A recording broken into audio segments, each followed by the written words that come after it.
Magluluto ako ng simpleng hapunan namin. Hi, hello, minasang konnichiwa. Tara samahan nyo kami today's mini vlog. Mag-aalas 5 po ng hapon, naglakad na ako papunta sa grocery store. Bibili kasi ako ng ulam namin mga auntie at pang barbecue na rin kinabukasan. Wala pang 10 minutes sa paglalakad, nakarating na ako dito sa Big Value. Mag-isa ko lang din po namili mga auntie. Si Kenshi naman pinabantay ko muna sa papa niya. Aga po kasing nakauwi si hapon galing trabaho. Di ko na po siya niyayang mag-grocery dahil pagod siya at kakauwi niya lang din. Kapag alas 6 nga po pala ng hapon dito sa amin, mura lang po yung mga binibenta nilang isda, tinapay at karne. Kaya minsan po mga auntie, ganitong oras po kami namamalengke ni hapon para makatipid na rin. Pagkatapos ko po mag-grocery, nagpunta na ako dito sa counter para magbayad. Bili nga rin pala ako dito ng bulaklak mga auntie. Ito naman po sa machine, dito ko babayaran yung mga pinamili ko. Ako na po mismo maglalagay ng pera. Pag may sukli ka naman po, kusa na rin pong lalabas dyan yung pera. Madali lang naman gamitin to mga auntie, buti na lang nakabisado ko na. Tapos ko pong magbayad, uwi na rin po ako kagad. Medyo marami din ako na pamili ngayon mga auntie. Paglabas ko, nagandahan ako dito sa rainbow na nakita ko. Siyempre maglalakad ulit tayo mga auntie pa uwi ng bahay. Ito nga pala sa amin mga auntie, kapag winter alas 4 hanggang alas 5 ng hapon madilim na. Kapag pa summer naman po mga auntie, alas 7 ng gabi medyo maliwanag pa. Gustong gusto ko po ng summer kasi maganda yung mga tanawin. Tapos ulit ng mga ilang minutong paglalakad mga auntie, nakarating na po ako dito sa bahay namin. Ako nga tong anak ko mga auntie na hinihintay niya na ako. Kesingkeng! Kadaima! Gomen ne! Isho iku! Gomen nasai! Ichou dama! Mama doku yitta? Yutta no? Saki ni? Mama yaku! Kichin! Gomen ne! Kichin yau! Taku! Kenshin isho? Kaimono? Naku!かわいそう、ごめんなさい。すぐ食べるか？ね、見せて。はい、じゃあ、なんで食べるの？すぐ食べるじゃん。ありがとう。Kanina nga po mga auntie, nung nag-grocery ako hindi po alam ng anak ko. Dahan-dahan din ako umalis ng bahay para hindi niya makita. Hirap kasi mag-grocery kapag kaming dalawa lang mga auntie. Saan-saan siya tumatakbo, kulang na lang libutin niya yung buong supermarket. Dahil anong oras na mga auntie, kaya magluluto na ako ng hapunan namin. Lugasan ko lang po tong pakpak ng manok dahil papakuluan ko. Kapag nagluluto ako dito mga auntie, ito namang anak ko nagbabantay na naman.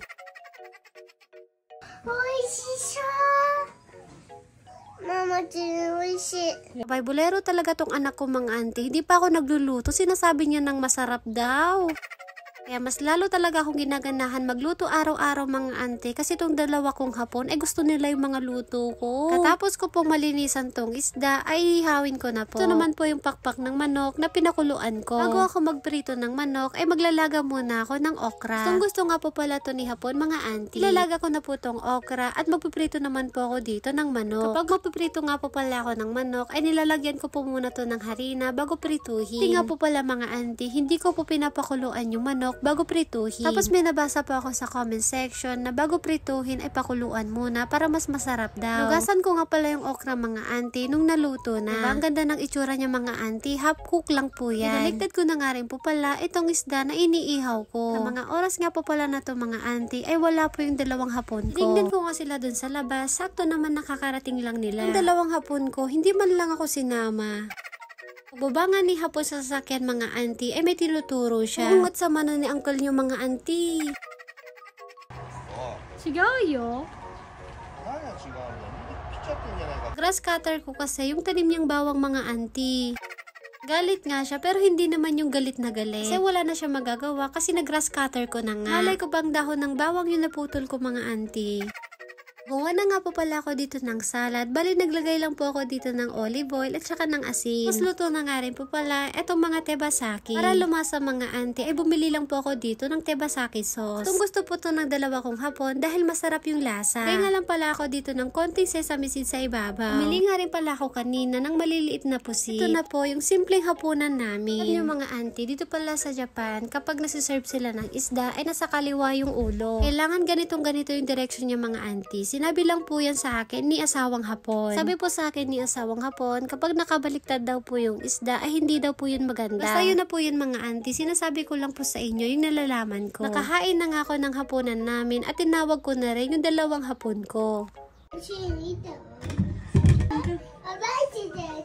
So, saka na, guys, ingay nga ng anak ko mga auntie kasi nakita niya yung mga favorite niyang ulam. Kaya ng tebasaki at ng isda. Minasang itadakimasu. Pag kumakain kami, nagpalagay nga tong si Hapon ng sabaw na miso-shiro dito sa kanin niya. Dito po minsan yung ginagawa namin mga auntie, sinasabaw po namin yung miso-shiro dito sa kanin. Tapos nga maligo ni Hapon mga auntie, ay matutulog na rin siya. Fast forward na nga po mga auntie, pagkatapos kong patulugin si Kenshin, ay naghugas na rin ako dito ng mga pinagkainan namin. Para kinabukasan, pagkising namin, ay malinis ng lababo. Katapos ko maghugas, ay nilagyan ko muna ng kitchen cleaner itong sangkalan namin. Habang naghuhugas nga pala ako kanina mga auntie, ay nag-iihaw naman ako ng isda. Salmon nga to mga auntie, mamayang alas 4 po kasi, ay gigising na naman ako dahil gagawa ko ng baon ni Hapon. Bali onigiri nga pala yung pinagawa sa akin ni Hapon mga auntie, kaya madali lang siya. Katapos ko pong maghugas at mag-ihaw, ay maglalampaso muna ako dito sa kusina namin. Dito po talaga ang housewife mga auntie. Minsan tayo na po yung nahuhuling natutulog. Pagkatapos ko naman po maglinis dito sa kusina namin, ay papasok na po ako dito sa kwarto para matulog. Ilan po mga auntie at dito na po natatapos ang aking mini vlog. Maraming salamat po. Thank you for watching. Sayonara and bye bye. 何見てんだ。